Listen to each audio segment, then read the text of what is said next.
किसान भाइयों नमस्कार। आज हम पहुंचे हैं एक ऐसे युवा किसान के खेत में जो अपने कार्य को अंजाम देने की तमन्ना रखते हैं और इनको शौक़ है कि मैं अपनी खेती अच्छी करूं और विशेष तौर पर खेती अच्छी करने का मतलब विशेष तौर पर गन्ने की खेती इस तरीके से करूं कि एक अच्छा रिजल्ट मुझे मिले और सब मेरी इस फसल को देखने के लिए आए। इनका बोने का तरीका तो सिंपल ही था, लेकिन जब इन्होंने बताया, रजत कुमार जी और ये हमारे डेवलपमेंट स्टाफ भी हैं, इन्होंने सीखा है अपने काम को कि गन्ने की फसल को हम किस तरीके से रोग रहित कर सकते हैं और उसके लिए हमें क्या क्या अपनाना चाहिए। सर्वप्रथम इनके द्वारा अपने ही खेत में ऐसा परीक्षण किया गया जो आज आपके सामने रिजल्ट है। ये पेड़ी का प्लाट है और ये पेड़ी गन्ना आपका बताएंगे कि आपने जब ये पौधा गन्ना कटाई किया अप्रैल के प्रथम सप्ताह में तो किया है, तो इसके बाद आपने क्या एक्टिविटी की? सभी किसान भाइयों को राम राम। किसान भाइयों, मैंने पहले तो एजीएम साहब को नमस्कार, मेरे खेत पर पहुंचने के लिए बहुत बहुत धन्यवाद। तो साहब मैंने अपने खेत में गन्ने में जो सबसे पहले करा, गन्ने के नीचे से कटिंग कराई, फिर उसके बाद ट्राइकोडर्मा का यूज किया। फिर ट्राइकोडर्मा यूज करने के बाद मेरे खेत में आज कोई भी रोग नहीं है।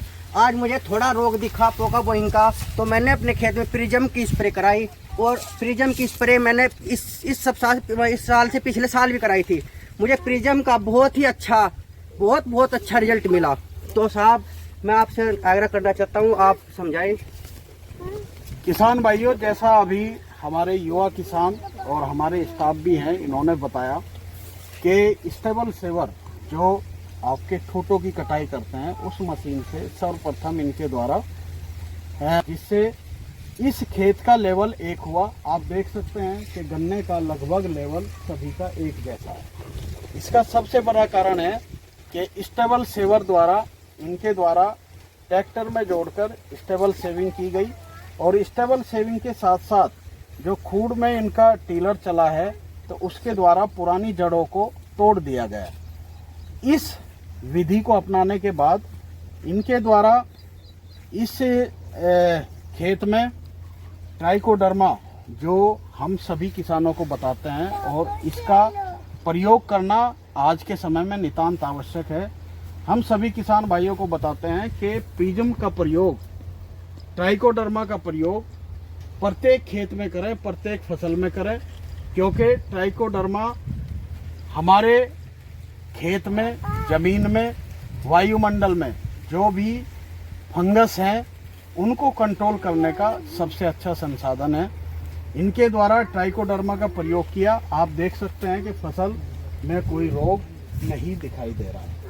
केवल अभी, क्योंकि मैं पहली वीडियो में भी जिक्र किया कि इस समय मौसम में आर्द्रता बहुत ज़्यादा है और आर्द्रता की वजह से ये पोका बोइंग का सिम्टम्स थोड़ा बहुत देखने को मिला है, लेकिन इनके द्वारा जो गन्ना बंधाई किया है आप देख सकते हैं कि कितना अच्छा और कितना हेल्दी गन्ना इनका है और समस्त गन्ना इनके द्वारा पहली बंधाई कर दी गई है। अभी मैं इनका एक ये खोल भी देता हूँ, बाद में बंधाई कर देंगे।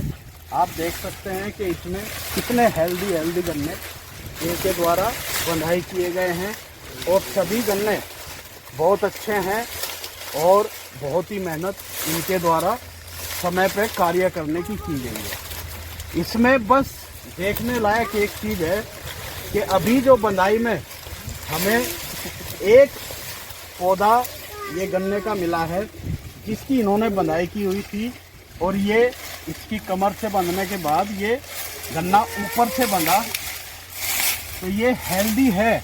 अगर ये बंधाई इसके साथ हो जाएगा, इसकी ग्रोथ यहीं पर रुक जाएगी। तो मैं सभी किसान भाइयों को इस वीडियो के माध्यम से बताना चाहूँगा कि अगर इस तरीके से छोटे गन्ने हैं पहली बंधाई में, तो उसको बंधाई में साथ ना ले, उसको अलग करके ही अपनी बंधाई करें, जिससे ये भी गन्ना अपनी ग्रोथ कर लेगा। तो अगली बंधाई पर आप इसको इसके साथ जोड़ सकते हैं। अगर आपने अभी जोड़ दिया तो ये गन्ना ग्रोथ नहीं करेगा और यहीं पे मर जाएगा। इसी के साथ मैं अपने युवा किसान रजत का बहुत बहुत धन्यवाद दूंगा कि इस तरीके की क्रॉप उन्होंने करके दिखाई, और ये हमारे सभी नौजवानों के लिए, हमारे किसानों के लिए बहुत ही बड़ी मिसाल है जिस तरीके से इन्होंने काम किया है। एक छोटी सी बात, तो जब मैं मिल में जाता था, मीटिंग होती थी, तो साहब हमारे समझाते थे कि गन्ने में ये करा जाए, वो करा जाए, ऐसे करा जाए। तो मैंने उसी तरह सभी अपने गन्ने में वही यूज किया है जो मिल में प्रिजम आ रही है, ट्राइकोडर्मा है, और भी है, वो मिक्सचर है, सबका मैंने यूज किया है। मुझको बहुत बेहतरीन रिजल्ट आ रहा है। तो मैं साहब का बहुत बहुत धन्यवाद करना चाहता हूँ कि जो मेरी फसल है आज साहब के कारण मुझे बहुत अच्छा लग रहा है कि मेरी फसल इतनी अच्छी हुई है। बहुत अच्छा। और इस एजुकेशन के लिए, आपकी प्रेरणा के लिए रजत जी हम आपको धन्यवाद देना चाहेंगे, और आपके द्वारा किए गए कामों की सराहना भी करेंगे, और आप ऐसे ही अपने आप करते रहें और दूसरे किसान भाइयों को भी अपनी कार्यशैली को बताते रहें। धन्यवाद बहुत बहुत किसान।